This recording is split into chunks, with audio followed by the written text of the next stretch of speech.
इस्लाम के मानने वाले 57 देशों में एक तरह से हड़कंप मचा है। कारण क्या है? इस हड़कंप का कारण क्या है? इस हड़कंप का कारण है ईरान। वो ईरान जहां भी पिछले दिनों हिजाब के मामले में प्रोटेस्ट चल रहा था और बहुत भारी प्रोटेस्ट चल रहा था, जहां महिलाओं ने अपने बाल तक कटवा दिए, कपड़े उतार दिए और ना जाने किस किस तरह से सारे प्रोटेस्ट को।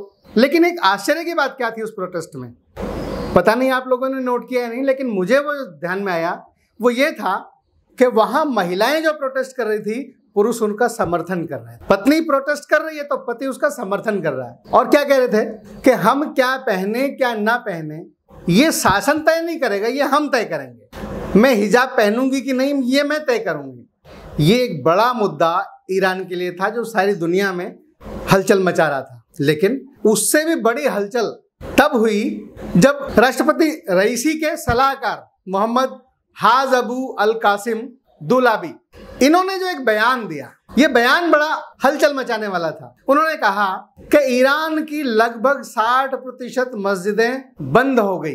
अब बंद हो गई कहा शब्द, उन्होंने ये नहीं कहा कि इस लोगों ने इस्लाम छोड़ दिया है, ऐसा कुछ नहीं कहा उन्होंने, लेकिन उन्होंने कहा बंद हो गई। यानी क्या? इसका अर्थ तो यही है कि लोग नमाज पढ़ने के लिए नहीं जा रहे मस्जिदों में। बड़ी बड़ी आलीशान मस्जिदें खाली पड़ी हैं, ताले लग रहे हैं उनमें। उन्होंने वहीं एक अन्य साक्षात्कार, इसके बाद जब ये खबर चली तो दोबारा भी कहा, उन्होंने कहा कि मस्जिदें इसलिए बंद नहीं हो रही हैं कि लोग इस्लाम छोड़ रहे हैं, बल्कि इसलिए बंद हो रही हैं कि वहाँ पर इमामों के रहने की व्यवस्था नहीं है नियमित रूप से, जो इमाम मस्जिद में रह सकें। दूसरे, फुल टाइम इमाम नहीं है हमारे पास। तीसरा, वो जो 2 कर्मचारी रखे जाते हैं मस्जिदों में, वो भी नहीं है हमारे पास, उनकी व्यवस्था भी नहीं है।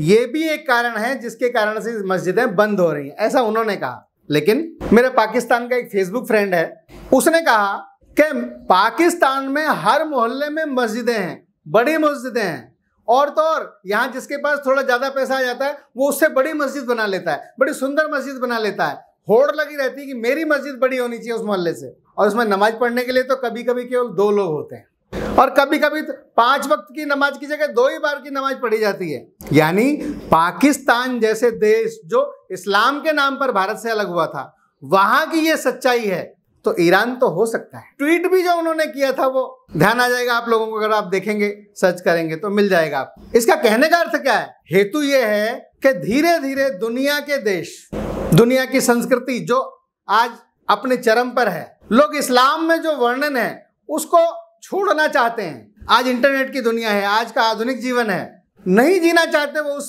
बंधन में, नहीं रहना चाहते उस बंधन में जो इस्लाम कहता है। आज बड़े बड़े मौलाना कहते हैं, बोला जी इस्लाम जो है, इस्लाम को मानने वाले लोग ये दोजख में जाएंगे। क्यों?